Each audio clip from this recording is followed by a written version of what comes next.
Hey singers, welcome back. I'm Laura, and today we are talking about vocal space. So basically that means space in the mouth. For singing, we need beautiful resonance, and that resonance is created a little bit in the chest, a little bit up here in the bones of the face, but also in the mouth. So today I want to really think about how we're using our mouths, how we're opening our mouths, and I'm going to show you an exercise to really practice maximizing that vocal space.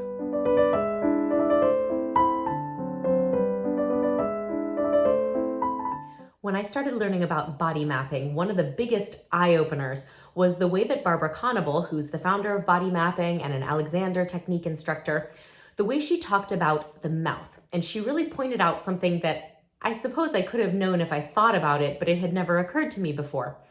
The mouth is not an anatomical structure like your finger or your ear. In fact, it is an empty space. And so the way that we define the size of the mouth is in fact by the structures around it.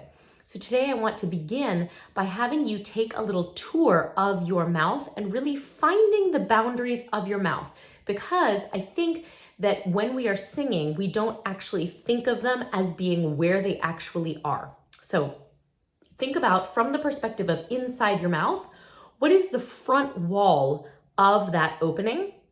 And from the inside, you'll find that it is the teeth and then the lips. So that's the front of the mouth. Let's go to the top.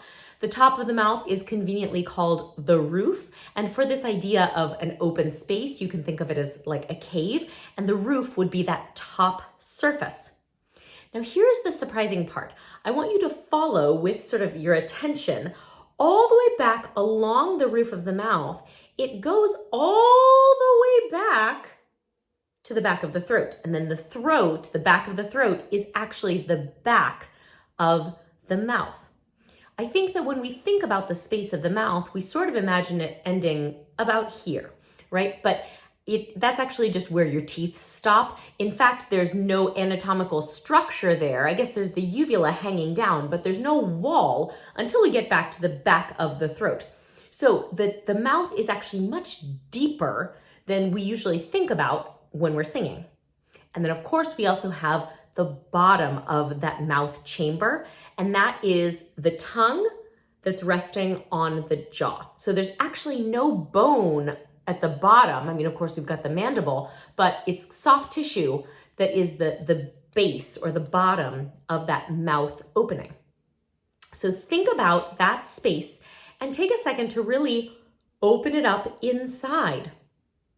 So now you can imagine, especially if you're feeling that you've just increased your concept of your mouth from ending here to ending all the way back here, you might be able to have a little more resonance when you sing.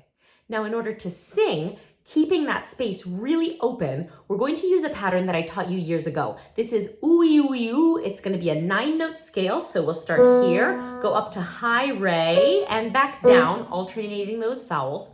And the key here is that we're using those closed vowels, oo and e, so that you're constantly having to round the lips, move the tongue, and I want you to challenge yourself and see if you can do that and make those closed vowels without collapsing or crumpling that space inside the mouth.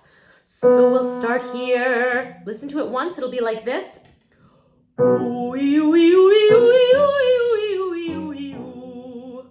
Try that with me.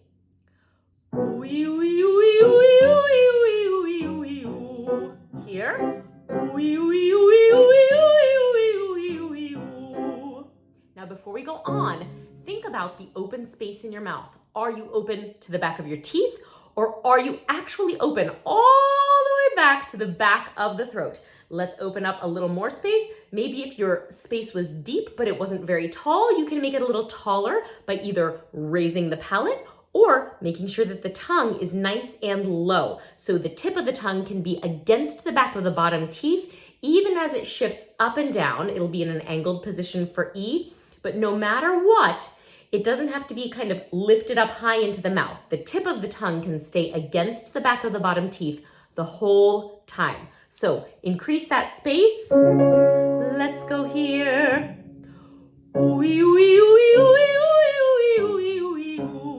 Here. One more.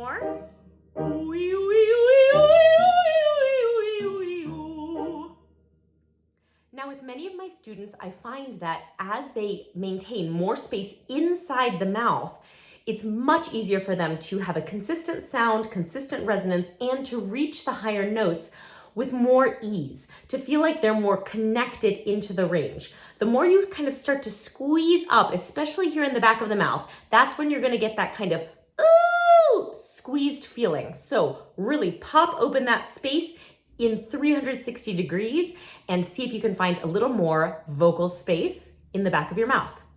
Thank you so much for singing with me today. I always appreciate your time. If you liked the video, be sure to give it a thumbs up, subscribe so you can come back next Thursday and every Thursday. And in the meanwhile, thank you for practicing.